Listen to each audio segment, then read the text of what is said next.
जो कानूनी स्तर पे अलग अलग तरीके से जुड़े हुए हैं, जुड़ना चाहते हैं, समर्थन देने को खड़े हैं, और वो डिजिटल डायरेक्टरी में सभी आपको मोबाइल नंबर वगैरह ईमेल मिलेगा, जिससे कि जल्द से जल्द एक तरफ रैपिड रिस्पांस फोर्स, उसके अलावा किसी को संपर्क करना हो, किसी दूर दराज डिस्ट्रिक्ट में रात को किसी चीज़ को बोलना हो कानूनी रूप से, उसके ऊपर एक्शन लेना हो, वो ज़्यादा सहूलियत हो जाएगी उसके लिए।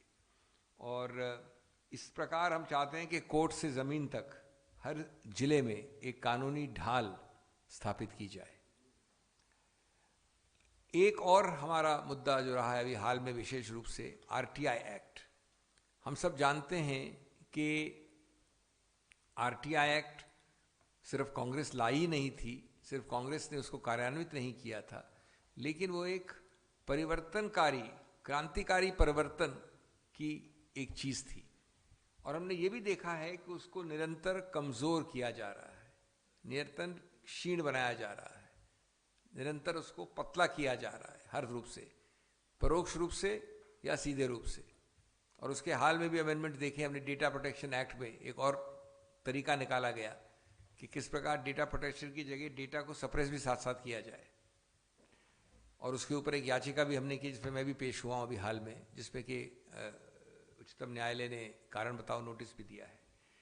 तो जब ये बार बार पारदर्शिता को घोटने का प्रयत्न किया जा रहा है, तो और भी ज़्यादा गंभीर हो जाता है कि हम एक ढांचेदार राष्ट्रीय वार्तालाप क्रिएट करें इसके ऊपर, स्ट्रक्चर्ड नेशनल कॉन्वर्सेशन, जिससे कि जो पुराना इसका स्वरूप था, आकार था, स्कोप था, वो पुनर्स्थापित हो, और उसकी जो आत्मा है और उसकी जो मजबूती है जो शुरुआत में थी, वो जहाँ तक हो वापस ला सके।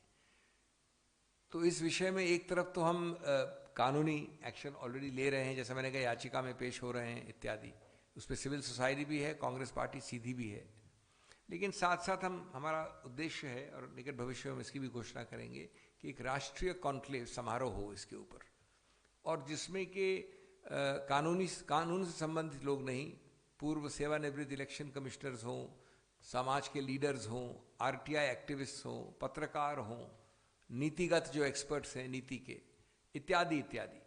तो एक प्रॉपर लॉजिकल असेसमेंट के बाद, पूरा आकलन करने के बाद, हम चाहेंगे कि इस कॉन्क्लेव के अंत में एक रिपोर्ट समर्पित हो, जिसमें कि सुझाव हों कि किस प्रकार से ये मूल मुद्दे हैं जहाँ पर पुनर्स्थापित करना है इस एक्ट की आत्मा को और इस एक्ट के पूरे एक आकार को। तो जैसा मैंने कहा कि ये हमारे मुख्य उद्देश्य हैं। मैं वापस अब अंग्रेजी में बोलने की आवश्यकता नहीं समझता, ये चीज़ आपको अंग्रेजी में भी दे देंगे वो, ये चारों चीज़ों के साथ। और अंत में हम एक सूची लगा रहे हैं जिसमें आप अवगत होंगे कि हाल में बड़े विशेष जो इनिशिएटिव्स दिए हैं ग्राउंड पे हमने, जैसे लोकायुक्त एक्ट में, ये बड़ी आमतौर पे अलग अलग प्रदेशों में हो रहा है कि 3 लोगों की होती है मेंबर कमेटी चयन करने के लिए। एक ये होते हैं एलओपी, एक होता है मुख्य न्यायाधीश, और एक होते हैं सरकार के मंत्री। तो 2 लोग बात करके तीसरे व्यक्ति से सिर्फ एक निर्णय भेज देते हैं कि अपना आप सहमति दीजिए, तो ये कंसल्टेशन तो होता ही नहीं है कहीं। और जहाँ जहाँ बहुमत सरकार है आज की सत्तारूढ़ पार्टी की, वहाँ ये हो रहा है। तो ऐसी याचिकाएं सफल रूप से अभी हाल में पिछले हफ्ते आई थी, और उच्चतम न्यायालय ने कहा कि हम जल्द सुनना चाहते हैं। ये तो एक प्रकार से प्राथमिक रूप से सहमति का या कंसल्टेशन का बिल्कुल नकारने वाली बात है। इसी प्रकार से बेल में अभी हमने एक ही महिला जो थी सिटीजनशिप में, कारावास में, उनको हमने बेल दिलवाई। इसी प्रकार से कई महत्वपूर्ण एमएलएज कर्नाटक में जिनको डिस्क्वालीफाई किया गया था, उनको राहत मिली है, इत्यादि इत्यादि। उसकी सूची भी आपको हम देंगे। तो जैसा मैंने कहा कि कई सारे अच्छी चीज़ें हो रही हैं, और सबसे ज़्यादा हर्ष की बात यह है कि कांग्रेस पार्टी और हमारे ट्रेजरर साहब इसका पूरी रूप से समर्थन कर रहे हैं। ये हर्ष की बात है। धन्यवाद, बहुत बहुत धन्यवाद।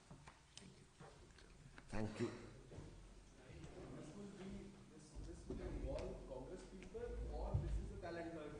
These are 2 kinds of programs. Most of these programs will have people who are associated with the Congress, but a large component of civil society, outsiders, jurists, RTI activists. So the whole point I want to make is it's a far wider outreach than being limited to simply party workers. Obviously, party workers are not excluded. They are welcome. But for example, this first one about having these people associated in an internship program, they are not Congress people. On the contrary, when they are associated with the inner workings of parliamentary democracy from the Congress party's viewpoint, they will understand how an opposition party projects itself. They may choose not to join the Congress later on. But it creates a umbilical bond at early stage, and if they like what they see, I think there should be a natural progression. Yes. Rapid response force is based on merit, those who can stand up and argue. But on the other hand, they would have to have some sympathy with the cause. Thank you.